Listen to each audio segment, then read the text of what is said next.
Plus de la moitié des Français pensent qu'il faut se méfier de ce que disent les médias. Avec la montée en puissance des réseaux sociaux et leur impact sur la population, beaucoup ont du mal à pouvoir faire confiance en ce qu'ils regardent. Nous, c'est un sujet qui nous concerne au crayon, puisqu'on essaye au travers de nos émissions de vous livrer de la façon la plus honnête ce que pensent nos invités. Mais alors, qu'en pensent les autres médias, les autres journalistes ou les créateurs de contenu qui rapportent des faits? Pour répondre à cette question, on les a fait venir pour vous devant nos caméras. Un gamin de 14 ans qui dit que la Terre est plate, ça marche mieux que Thomas Pesquet qui fait un texte de 300 pages pour nous expliquer comment ça se passe dans l'espace. Est-ce que c'est grave qu'il y ait des gens qui pensent que la Terre est plate, franchement? Avant que la vidéo commence, sachez que tous nos contenus vidéo sont aussi disponibles en version audio sur toutes les plateformes de podcast. On vous met ça en description. Il y a d'ailleurs aussi là-bas du contenu exclusif. Je dis ça, je dis rien. Et si ça vous intéresse d'avoir un avis sur les débats qui se passent pendant la semaine, sachez que notre newsletter est disponible tous les vendredis. Dedans, on revient sur un débat qui a rythmé la semaine et ça vous permet d'avoir des arguments et de vous construire un avis sur le sujet. Pareil, le lien est en description. J'espère que cette vidéo vous plaira. Si c'est le cas, pensez bien à laisser un j'aime, à mettre un commentaire et à vous abonner en activant la petite cloche, c'est super important pour nous soutenir. Bonne vidéo. Non, je rigole. Non, j'y suis, donc oui. Non. Non. Non. Oui. Oui. Oui. Oui.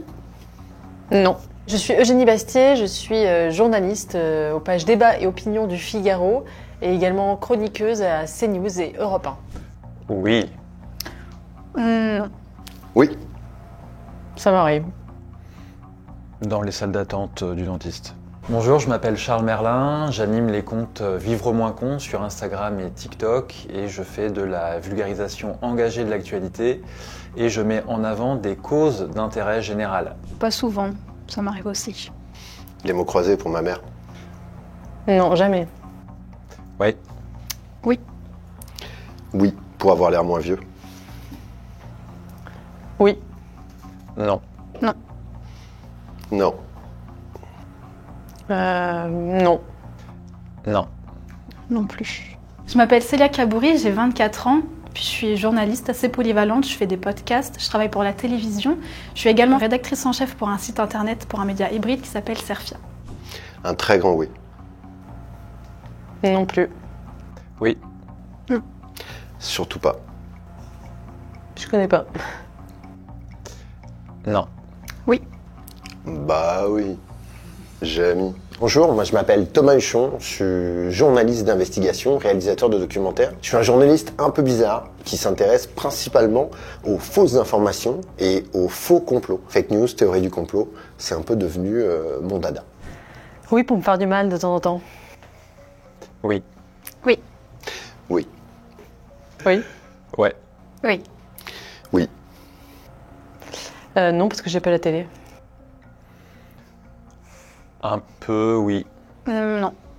Oui. Ah bah oui, oui, bah sur Twitter. Oui. Non. Oui. Non. Par curiosité parfois, parce que j'ai l'esprit très large. Oui, tous les jours. Non. Oui, j'ai même écrit pour Mediapart, donc oui. Non. Pour le coup. Non. Non. Bon, ça m'est arrivé. Évidemment. Non. De temps en temps. Ouais, les pages internationales, les pages saumon. Non. Non. Non plus. Mais j'y suis allé, donc ça m'est arrivé de le regarder. Mais c'est quand même assez rare. Non. Oui. Non. Oui. À quel point un média peut laisser les opinions s'exprimer? Bah, au point, pour moi, des limites fixées par la loi, qui sont la diffamation, le négationnisme, l'injure, ce qui sont les règles d'ailleurs de la presse. Et sinon, toutes les opinions, à mon avis, peuvent être discutées dans le débat public, dans les médias. Ouais, tant qu'elles sont dans le cadre de la loi, évidemment, même si je pense quand même que la loi française va un peu trop loin sur certains sujets et qu'elle judiciarise un peu trop le débat, mais sinon, pour moi, il n'y a pas de sujet là-dessus. Toutes les opinions peuvent s'exprimer. Mais en fait, la réalité, c'est le terme opinion répond quelque part à la question. Toutes les opinions sont valables, tout ce qui se fait passer pour une opinion, mais qui est en fait un délit aux yeux de la loi française, notamment de la loi de 1880 sur la liberté de la presse, ou des lois Guesso qui sont plus récentes, effectivement, ça sort du cadre de la loi. Vous avez cité le négationnisme, on peut bien entendu citer tout ce qui serait du domaine de l'attaque ad nominem, de l'injure, de la violence verbale, du racisme sous toutes ses formes, de l'homophobie. En tout cas, tout ce que la loi française proscrit, effectivement, n'a pas sa place dans un média. Après, effectivement, vous avez raison, la France est un pays particulier de ce point de vue-là, et un pays qui a une vision spéciale de la liberté d'expression, restrictive par rapport à ce que pourraient dire les citoyens des États-Unis. Mais c'est aussi... Enfin, la liberté d'expression, c'est pas qu'un concept, c'est aussi le fruit de l'histoire d'un pays. Et finalement, si en France on a interdit le négationnisme, bah, c'est probablement parce que au XXe siècle, il s'est passé un certain nombre de choses assez désagréables dans notre pays de ce point de vue-là. Moi, j'ajouterais une nuance à ce qui vient d'être dit, dans le sens où, effectivement, le cadre macro qui s'applique à l'expression des opinions en France, c'est la loi, mais au sein d'un média, il y a aussi une ligne éditoriale. Et du coup, si je relis la question à quel point un média peut laisser les opinions s'exprimer, clairement, aujourd'hui en France, toutes les opinions ne peuvent pas s'exprimer dans un média, que ce soit d'un côté ou de l'autre de l'échiquier, on va dire, politique. Mais aujourd'hui, on a 90% des médias privés français qui sont détenus par 9 personnes, qui sont 9 milliardaires, et qui imposent de manière plus ou moins directe, plus ou moins indirecte, une ligne éditoriale, et avec des conséquences que l'on connaît sur l'orientation des informations qui sont données, le choix des personnes qui sont placées aux directions, le choix des journalistes également, le choix des sujets, etc. Pour les médias privés, parce que les médias publics... les médias privés, mais les médias publics aussi, on pourrait y revenir. En termes d'audience, c'est pas la même part de marché. Peut-être. On a tous, ou pas, en tête une citation de Vincent Bolloré qui a dit en 2007 dans un entretien pour La Tribune, « Dans mes médias, j'ai le final cut ». On comprend bien que quelqu'un qui possède un média peut avoir une incidence, et généralement c'est le cas, certaines sur l'orientation des opinions qui sont exprimées dans son média. Et généralement, c'est fait pour servir des intérêts économiques, puisque généralement, ce sont des grands capitaines d'industrie, entre guillemets. Donc l'idée, c'est aussi de servir ces intérêts économiques.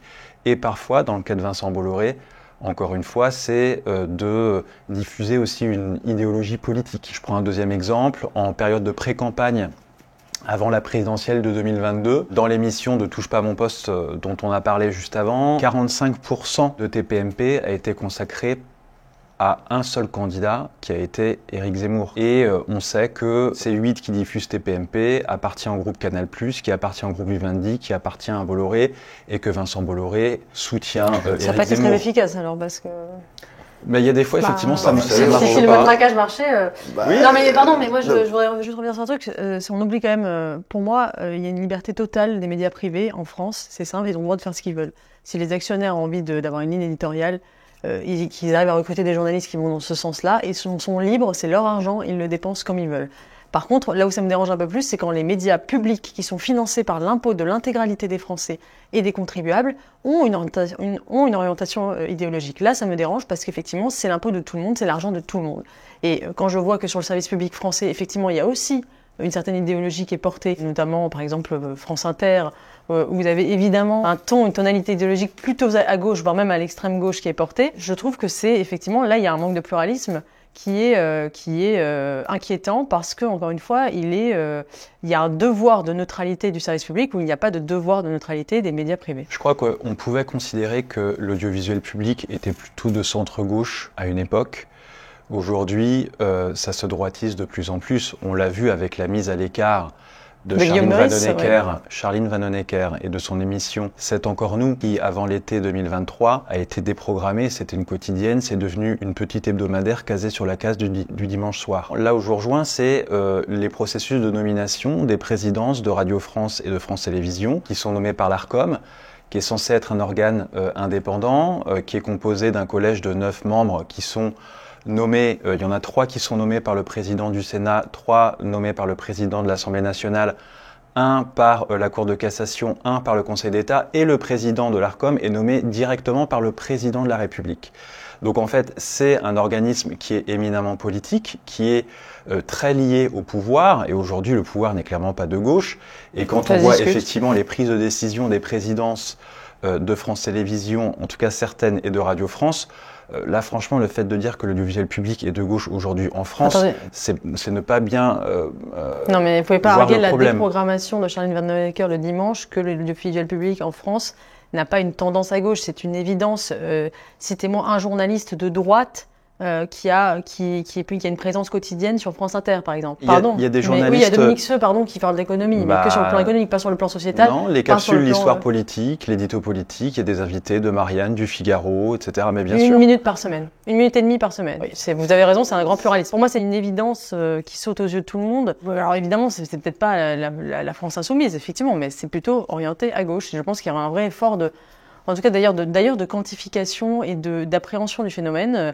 On devrait pouvoir avoir une vraie évaluation de ce qu'est la radio et la télévision publique aujourd'hui, de ce qu'elle représente. Est-ce qu'elle représente fidèlement les Français? Je n'en suis pas du tout sûre et pour moi, c'est là où le débat devrait porter. La démocratie, c'est pas 5 minutes pour les Juifs, 5 minutes pour Hitler.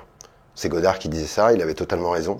Et finalement, c'est le rôle d'un journal, c'est le rôle d'une rédaction de hiérarchiser les informations. La presse française n'a jamais caché qu'elle avait des opinions. Tous les principaux quotidiens de ce pays ont une ligne éditoriale qui est pas seulement une ligne éditoriale, mais qui est aussi souvent une ligne politique. Et c'est l'histoire de notre pays qui se reflète aussi à travers ces différentes lignes éditoriales. C'est très bien qu'elles puissent cohabiter. Vous avez parlé tout à l'heure des 9 milliardaires qui possèdent 90% des journaux dans ce pays. Moi, j'aime pas trop l'idée de la presse indépendante. Je crois que ça n'existe pas. C'est pas parce que, par exemple, on est Blast ou qu'on est un journal privé, qu'on est plus indépendant, et on n'est surtout pas indépendant, on est peut-être indépendant des milliardaires, mais on n'est pas indépendant de ses propres idéologies ou de ses propres biais cognitifs. Je trouve ça particulier qu'en France, on voit systématiquement cette possession par des milliardaires comme un problème fondamental de la presse. Aux États-Unis, le principal quotidien, en tout cas l'un des plus respectés, c'est le Washington Post. Il appartient à Jeff Bezos. Ça pose de problème à personne. Finalement, le Washington Post travaille bien parce que c'est un journal qui a pour mission de plaire à ses lecteurs. Ça veut dire quoi? De leur fournir la meilleure information possible. Je crois qu'il faut arrêter de voir la presse comme un truc idéologique. Avant tout, qu'est-ce qu'on est les journalistes? On est des marchands de tapis. Il faut arrêter de faire croire qu'on est autre chose que ça. Et qu'est-ce qu'on fait? On essaie de fabriquer le meilleur tapis. Notre meilleur tapis, c'est la meilleure information possible, la plus rigoureuse, la plus vérifiée, la plus travaillée, celle qui aura été la plus enquêtée. Et c'est pour ça que les gens vont venir acheter notre journal, qui vont venir voir nos documentaires, qui vont acheter les livres. C'est parce que nous travaillons bien que l'on vient vers nous. Et c'est dans le problème de la presse française, c'est avant tout la gratuité de l'information. À partir du moment où il y a gratuité de l'information, et bien cette relation de confiance entre le lecteur ou le téléspectateur et celui qui fabrique l'information, elle est brisée. Et derrière, c'est là qu'on a un problème. Le vrai problème de ces milliardaires, c'est pas tant qu'ils sont des milliardaires, des capitaines d'industrie, c'est qu'ils ne sont pas des entrepreneurs de la presse. Ils n'intègrent pas du tout dans leur logique cette idée qu'ils doivent fabriquer la meilleure information possible. Ils tombent bien souvent dans un piège, idéologique ou non d'ailleurs, mais on parle de Bolloré, on pourrait parler de Monsieur Pigasse, qui a lui aussi, de l'autre côté de l'échiquier politique, été investir dans des médias. Moi j'ai travaillé dans plein de médias différents qui étaient possédés par des mecs de droite, des mecs de gauche. Quand je bossais chez TF1, c'était pas Monsieur Bouygues qui me disait ce que je devais faire. Quand j'ai bossé à l'Expansion, Dassault passait pas tous les matins nous dire ce qu'on devait penser. Il faut aussi un petit peu s'affranchir de cette vision des milliardaires qui possèdent la presse. Si vous voulez savoir ce qui se passe chez Bolloré, achetez le journal de Dassault. Vous voulez savoir ce qui se passe chez Martin Bouygues, achetez le journal qui est tenu par Lagardère. Relayer du contenu sur les réseaux sociaux, c'est être journaliste. Alors c'est un débat très controversé, les réseaux sociaux et les journalistes, surtout avec les comptes Twitter qui prennent en volume, en abonnés, en contenu. Pour moi, publier sur les réseaux sociaux, oui, c'est être journaliste quand on le fait bien, quand on sait ce qu'on veut faire, quand on sait cibler. Le principe même du journaliste, c'est quoi? C'est vouloir informer. Et si on le fait bien et qu'on le fait correctement, qu'on multiplie ses sources et qu'on va pas dans la gueule du loup pour faire du sensationnel tout le temps, je pense qu'on peut bien informer et être un bon journaliste grâce aux réseaux sociaux aujourd'hui. Je suis pas exactement d'accord, moi. Je crois que en fait, c'est justement le paradoxe. Journaliste, c'est un métier. C'est un métier avec des pratiques, des vraies pratiques, avec des règles éthiques, avec de la déontologie, avec des méthodes de travail. Et ça s'apprend. Si ça ne s'apprenait pas, il n'y aurait pas d'école de journalisme et on ne ferait pas tout ça. Et je crois que le vrai problème aujourd'hui, c'est que n'importe quel citoyen peut devenir une forme de journaliste en diffusant ce qu'il veut sur les réseaux sociaux, mais c'est pas possible de faire ça sans s'imposer un tout petit peu, un minimum de cette rigueur journalistique et de ce travail-là. Et je crois pas beaucoup à l'idée que n'importe qui peut devenir journaliste comme ça en le décidant. Il y a un travail à faire, c'est beaucoup de travail. Et quelque part, l'idée qu'on pourrait devenir journaliste en faisant un share sur Twitter, en fait, c'est terrifiant pour tous les gens, potentiellement d'ailleurs, qui ont été même assassinés pour avoir fait ce métier.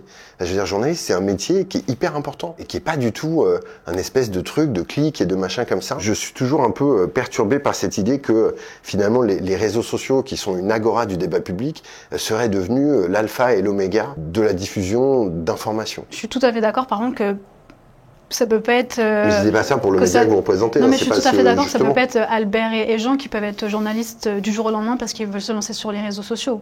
Ça, je suis tout à fait d'accord. Je suis sortie d'un master journaliste, j'ai ma formation. Vous avez fait des études de Donc, journalisme. c'est pour ça qu'aujourd'hui, je pense que si on le fait bien et que des vrais journalistes veulent se lancer eux-mêmes sur le contenu des réseaux sociaux pour informer, ça peut être la bonne solution. C'est qu'aujourd'hui, les jeunes, ils se nourrissent des réseaux sociaux. Par exemple, chez Cerfia, en juin, on a eu 1 milliard d'impressions. On fait beaucoup plus que les médias mainstream de tous les jours. C'est parce que les jeunes, aujourd'hui, c'est les réseaux sociaux.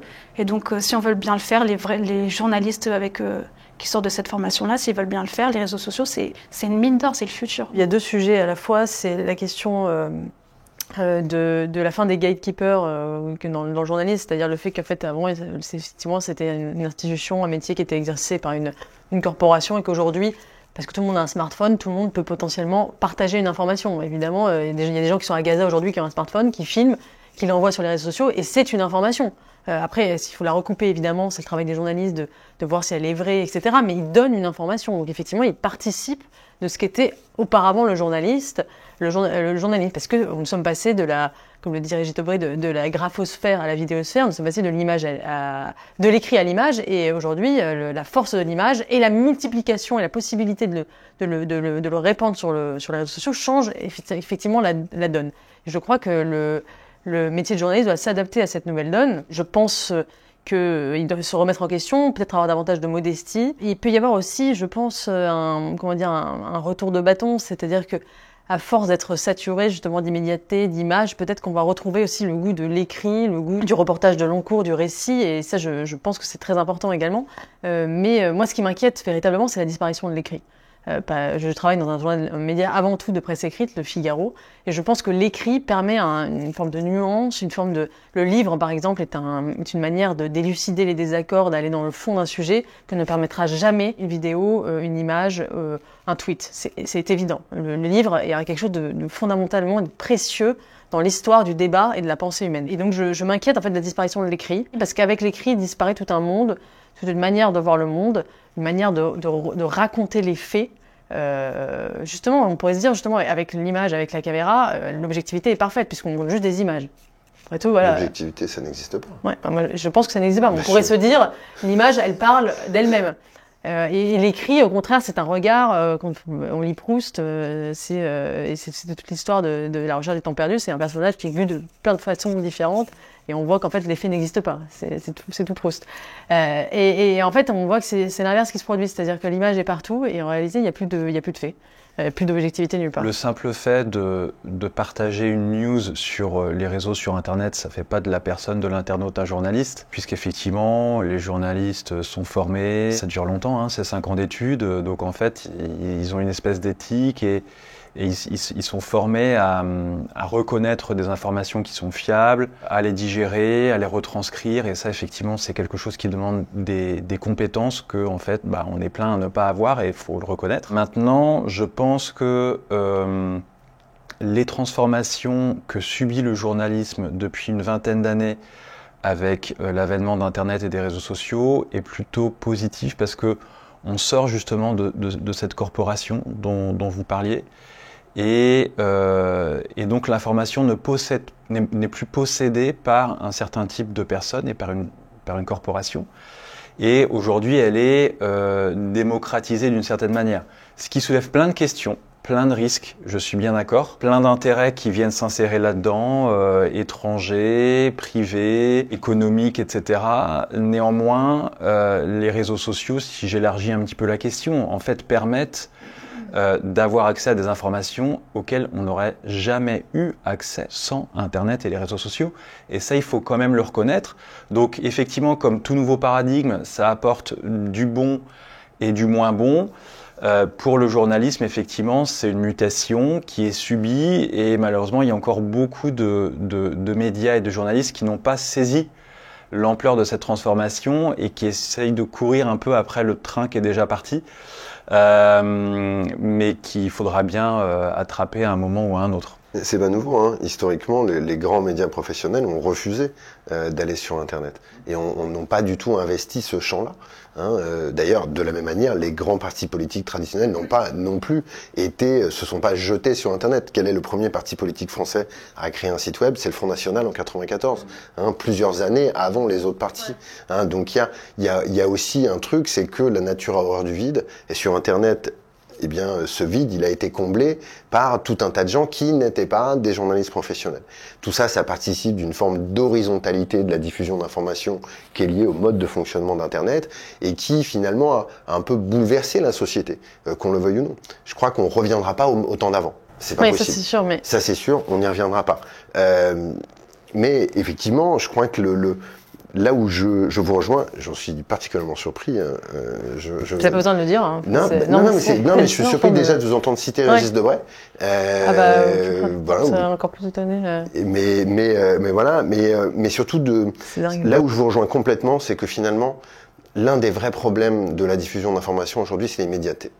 Et que quelque part, le temps long est le seul qui nous permet d'avoir le recul, la réflexion nécessaire pour à la fois comprendre les choses, pour essayer de les expliquer, et de les expliquer de manière cohérente et surtout pas objective, mais au moins honnête. Et objectif, ça n'existe pas. On est d'accord là-dessus, je pense aussi. L'objectivité, en tout cas, c'est dans les écoles de journalisme, des étudiants. Ah, mais comment on fait pour être objectif? En fait, on peut pas être objectif. On part tous d'un point de vue. On parle tous avec notre vision du monde. On parle tous avec notre sensibilité, notre culture, notre histoire. Tout ça participe de notre vision du monde. Là où il y a un truc qui est, à mon avis, très problématique, c'est que justement ce passage à l'image permanente, à mon sens, il nous empêche non seulement de réfléchir, mais surtout d'imaginer autre chose. Le livre, c'est la possibilité d'imaginer. Quand on lit, on imagine les personnages. Quand on voit une image, tout est déjà fait pour nous. Et finalement, c'est là, à mon sens, que on a le plus perdu au cours des dernières années. C'est aussi dans cette capacité à quelque part dépasser ce réel. Le temps long est absolument nécessaire. Il nous manque de plus en plus. Et cette immédiateté, et notamment qui existe sur les réseaux sociaux, elle fait que un gamin de 14 ans qui dit que la Terre est plate, ça marche mieux que Thomas Pesquet qui fait un texte de 300 pages pour nous expliquer comment ça se passe dans l'espace. Est-ce que c'est grave qu'il y ait des gens qui pensent que la Terre est plate, franchement? Le problème, c'est pas que les gens croient que la Terre est plate, c'est qu'ils pensent qu'on leur ment sur le fait qu'elle est ronde. Eh bien, si les gens pensent qu'il y a une espèce d'organisation fondamentale pour mentir à la population, c'est une vision du monde qui est absolument terrifiante et qui ne permet pas de vivre en société. C'est pas possible, en fait, de vivre avec des gens qui pensent qu'on leur ment toute la journée et qui vivent ça comme une espèce de violence qui leur est faite.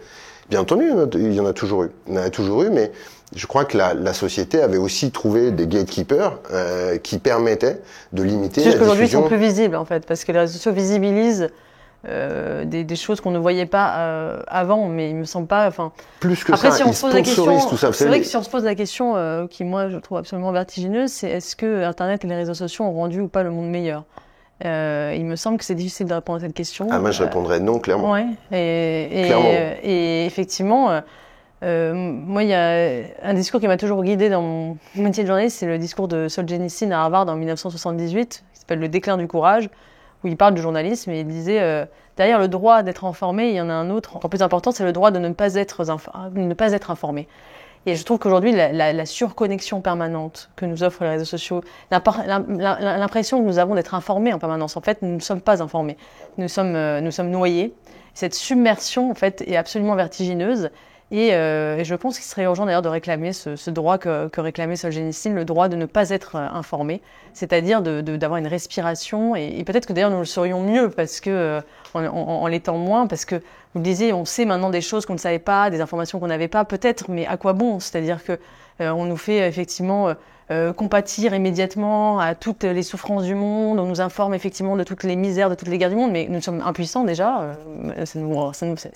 Il y a un vrai d'ailleurs sentiment d'impuissance qui crée une forme de rage d'ailleurs démocratique très très puissante, très forte. Et je pense que enfin, il y a une question qu'on doit se poser, c'est à quoi bon qui devrait être en arrière-plan du journalisme contemporain. Alors je vous arrête juste un instant. Selon vous, est-ce que relayer du contenu sur les réseaux sociaux, c'est être journaliste? Donnez-nous votre avis en commentaire. Je vous laisse. Est-ce que vous dites tout ce que vous savez? Tout ce que l'on sait.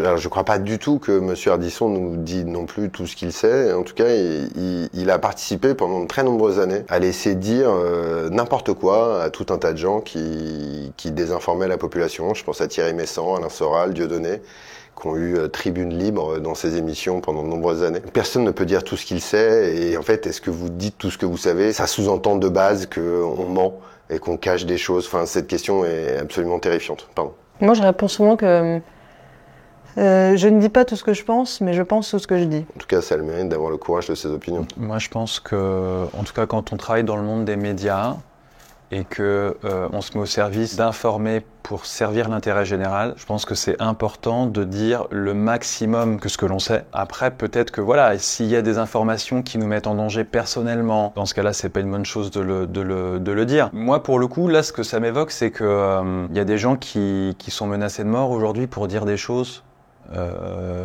qui sont réelles. Et c'est d'intérêt général de dire ces choses-là. Et je pense que il faut valoriser ce courage. Est-ce que vous avez un exemple peut-être, Charles? Oui, bah moi j'ai déjà eu reçu des menaces de mort parce que j'ai évoqué un sujet où j'en ai parlé d'une certaine manière, mais en fait, et moi j'en ai reçu 3. Mais en vrai, sur Internet, je suis une exception. Enfin, il y a surtout des femmes qui se prennent des torrents de menaces.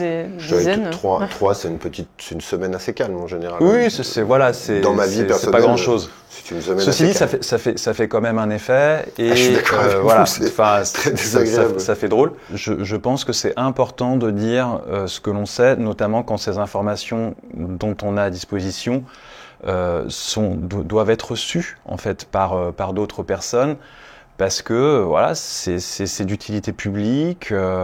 Effectivement, les journalistes ont besoin d'être soutenus et aussi, je pense, aux lanceurs d'alerte. Et je sais qu'en France, on a une législation qui protège les lanceurs d'alerte, mais qui est quand même un peu bancale et qui devrait être renforcée parce que quand on a des lanceurs d'alerte au sein de la police, de la justice, d'institutions publiques, d'entreprises, voilà, qui sortent des gros dossiers. Là, moi, je peux pas m'empêcher de penser à la journaliste Ariane Lavrieux de Disclose, voilà, qui a révélé des informations importantes sur l'existence de ventes d'armes de la France à l'Égypte. Julian Assange, des personnes comme ça qui... Julian Assange n'est pas journaliste. Hein.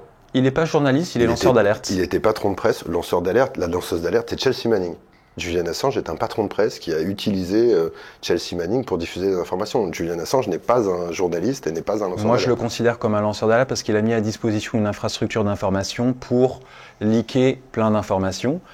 Et du coup, moi, je pense que c'est important d'apporter de la transparence dans cet univers informationnel qui effectivement est davantage aujourd'hui et en rapport avec la question à laquelle on a répondu tout à l'heure. Un des gros effets des réseaux sociaux, c'est que ça a accentué un phénomène qui existait déjà, c'est que l'univers informationnel dans lequel on navigue, il est davantage composé de messages qui sont porteurs d'une intention, d'une influence. Et apporter de la transparence dans tout ça, c'est réduire l'opacité. Et je pense que c'est une bonne arme contre le complotisme, cette idée qu'on peut se faire qu'il y a... un grand pouvoir qui nous ment, etc. Donc oui, il faut dire ce que l'on sait quand on se met pas en danger, quoi. Avec Serfia, vous distribuez beaucoup d'informations. Est-ce que justement vous dites tout ce que vous savez, tout ce qu'on vous donne? Ça dépend ce qu'on nous envoie et ça dépend ce qu'on sait. On nous envoie beaucoup par exemple de DM sur les réseaux sociaux, de vidéos, d'informations. On nous dit que X ou Y s'est passé quelque part. Il y a tout un travail nous-mêmes de fact-checking, de recherche inversée, parce qu'on est obligé de jauger ce qui va être bon à partager sur notre cible. Je dirais que non, on ne peut pas tout partager, tout ce qu'on sait. Je réfute fondamentalement les prémices de la question. C'est une vision des choses qui ne correspond pas à la réalité de la presse, ne correspond pas à la réalité de ce que font les journalistes. Les journalistes ne passent pas leur temps à cacher des informations. C'est pas vrai. C'est aberrant de penser ça en réalité. Les journalistes... Non, mais je suis un peu sidéré de cette petite musique-là. On l'entend partout, on l'entend tout le temps. Et c'est la petite musique. Non, mais c'est la petite musique qui amène les confrères de BFM à se faire taper dessus dans les manifs de Gilets jaunes. Des journalistes, et parmi eux des journalistes de BFM TV, ont été la cible de comportements inacceptables dans certains rassemblements. Ça a été notamment le cas ici pour notre équipe de Toulouse, prise à partie par plusieurs dizaines de personnes qui scandaient des slogans haineux. Là-dessus qui est quand même... qui surinterprétait la question de... Est-ce que vous dites tout ce que vous savez ? Mais non, mais vous l'avez surinterprété. C'est évident que les journalistes ne disent pas tout ce qu'ils savent, évidemment. Il y a le off, la pratique du off, par exemple, est hyper répandue parmi tous les journalistes politiques, vous le savez mieux que moi. Secret des sources, etc. Rien que le fait de ne pas révéler ses sources, pardon. Mais est-ce que c'est pas le fait de ne pas dire ce qu'on sait? La protection des sources. La protection des sources, donc c'est bien des choses que l'on sait que l'on ne dit pas. On révèle ce que l'on sait. On sait le nom de ces sources, on le révèle pas. On protège juste la personne qui nous l'a donné. Et donc ça fait partie effectivement de ce c'est une protection qui est offerte par le droit français. Bien sûr, mais donc ça répond à la question qui posait. C'est vous qui prêtez des intentions. Moi je pense au Canard enchaîné qui fait des révélations. C'est un journalisme de révélation que moi j'aime beaucoup. Que d'autres médias ne révèlent pas. Et je pense que ça met la lumière sur certains agissements du monde politique et du monde économique, comment il y a des arrangements, machin, etc. Et en fait, les Français auraient à gagner de prendre connaissance de ces informations-là. Moi, je suis souvent étonné de voir des infos qui sont relayées par le Canard enchaîné, par exemple, qui ne sont pas relayées par d'autres médias. Notamment en termes de dépenses publiques, etc. Quand on voit qu'a été budgété un dîner pour l'inauguration de la Cité internationale de la langue française à plus de 1 600 € par personne, avec de l'argent public, qui au final, in extremis, a été annulé. Ouais, pour moi, c'est des informations d'utilité publique, même si ça peut être interprété comme des faits divers, et bien en fait, c'est très révélateur d'une réalité qui est plus globale, et je pense que il y a certaines informations que l'on sait qui ne sont pas révélées et qui devraient l'être. Mais en l'occurrence, cette information, vous nous la donnez là. Si on la sait, c'est qu'elle a été révélée. Elle est tellement secrète et cachée que vous la connaissez.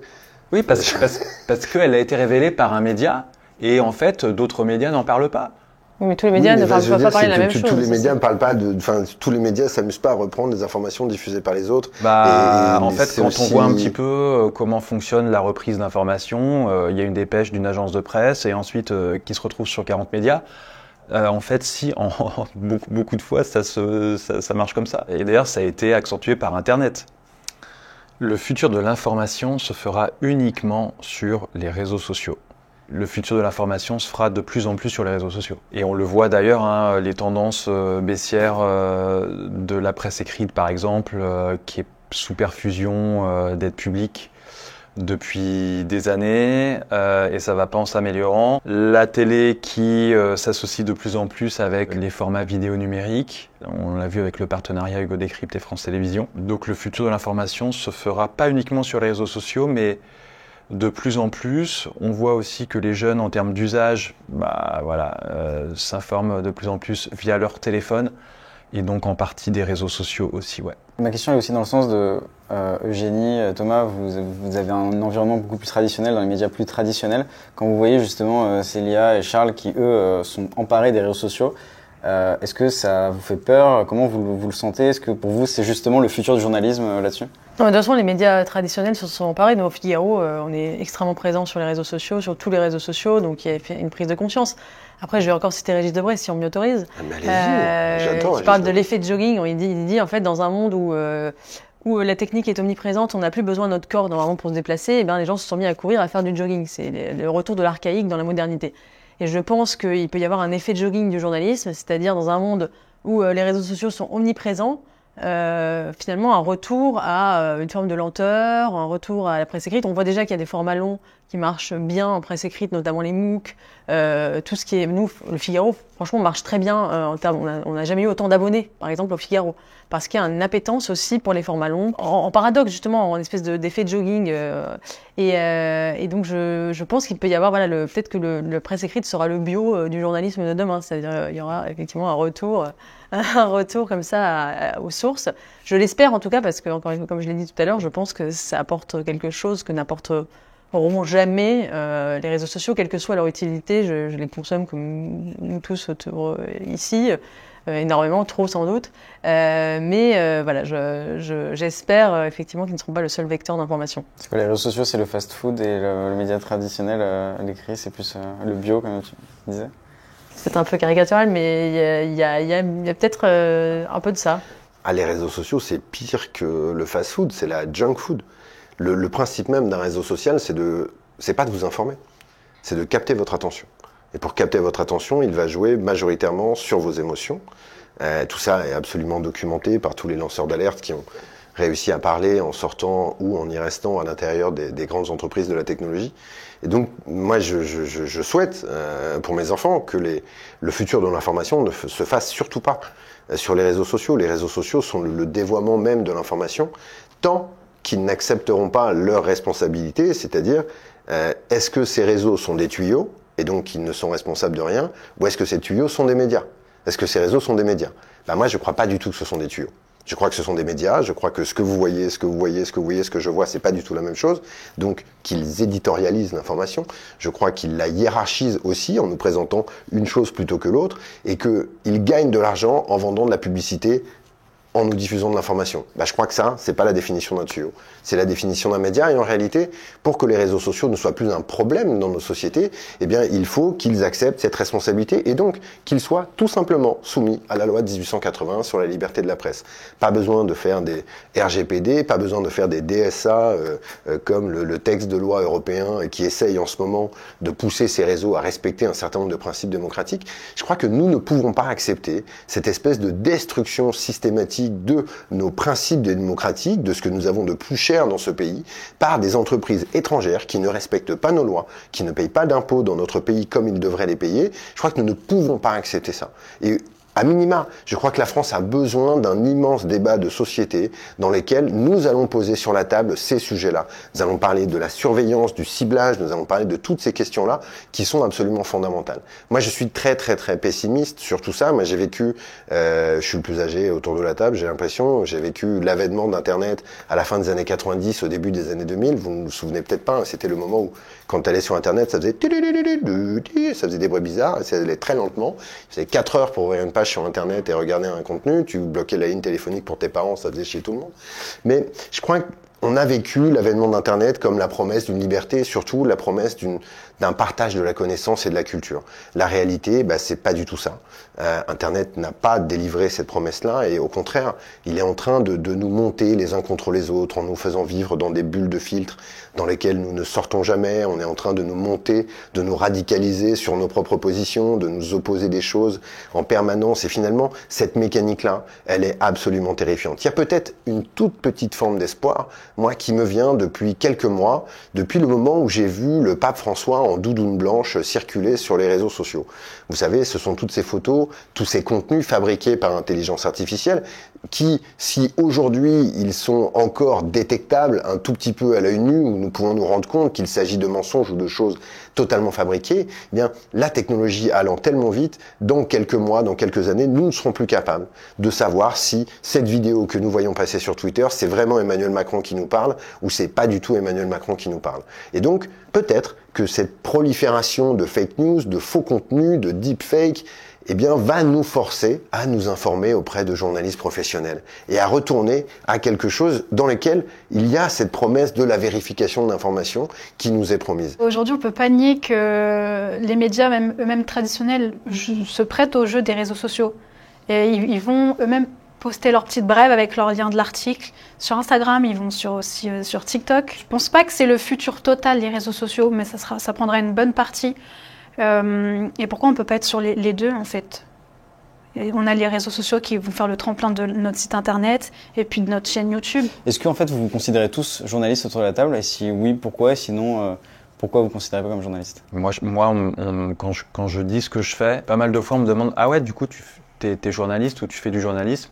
Ce à quoi je réponds non parce que j'ai pas une formation de journaliste. C'est pas ce que vous avez dit. Enfin, tout à l'heure, vous avez dit que vous étiez un producteur de contenu engagé, c'est ça? Ouais, je suis créateur. Moi, je me définis comme créateur de contenu. Ouais.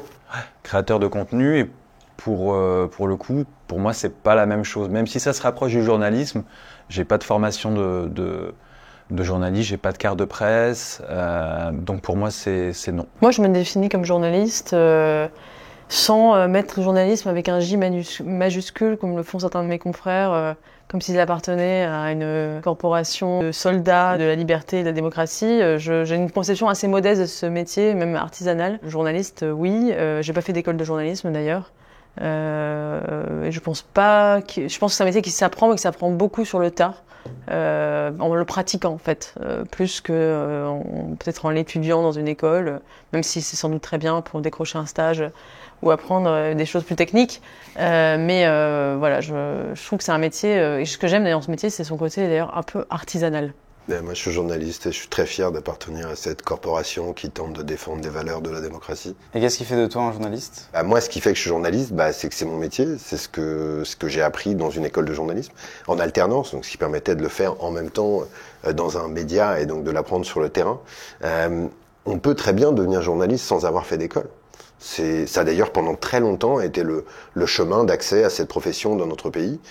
Les écoles de journalisme, elles naissent après la Seconde Guerre mondiale, au moment où il y a eu tout un tas de dévoiements de la presse qui a collaboré avec l'occupant nazi. Journaliste, c'est pas seulement un métier, c'est aussi un état d'esprit, c'est une manière d'être, c'est une curiosité pour le monde, c'est un intérêt pour les choses, c'est un intérêt pour les autres.